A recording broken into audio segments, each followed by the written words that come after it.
Les Proverbes, chapitre 27. Ne te vante pas du lendemain, car tu ne sais pas ce qu'un jour peut enfanter. Qu'un autre te loue, et non ta bouche, un étranger, et non tes lèvres. La pierre est pesante et le sable est lourd, mais l'humeur de l'insensé pèse plus que l'un et l'autre. La fureur est cruelle et la colère impétueuse. Mais qui résistera devant la jalousie? Mieux vaut une réprimande ouverte qu'une amitié cachée. Les blessures d'un ami prouvent sa fidélité, mais les baisers d'un ennemi sont trompeurs. Celui qui est rassasié foule aux pieds le rayon de miel, mais celui qui a faim trouve doux tout ce qui est amer. Comme l'oiseau qui erre loin de son lit, ainsi est l'homme qui erre loin de son lieu. L'huile et les parfums réjouissent le cœur, et les conseils affectueux d'un ami sont doux. N'abandonne pas ton ami et l'ami de ton père, et n'entre pas dans la maison de ton frère au jour de ta détresse. Mieux vaut un voisin proche qu'un frère éloigné. Mon fils, sois sage et réjouis mon cœur, et je pourrai répondre à celui qui m'outrage.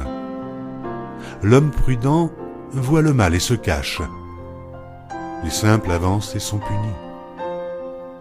Prends son vêtement car il a cautionné autrui, exige de lui des gages à cause des étrangers. Si l'on bénit son prochain à haute voix et de grand matin, cela est envisagé comme une malédiction. Une gouttière continue dans un jour de pluie et une femme querelleuse sont choses semblables. Celui qui la retient le vent et sa main saisit de l'huile. Comme le fer aiguise le fer, ainsi un homme excite la colère d'un homme. Celui qui soigne un figuier en mangera le fruit, et celui qui garde son maître sera honoré. Comme dans l'eau, le visage répond au visage. Ainsi le cœur de l'homme répond au cœur de l'homme. Le séjour des morts et l'abîme sont insatiables. De même, les yeux de l'homme sont insatiables. Le creuset est pour l'argent, et le fourneau pour l'or. Mais un homme est jugé d'après sa renommée.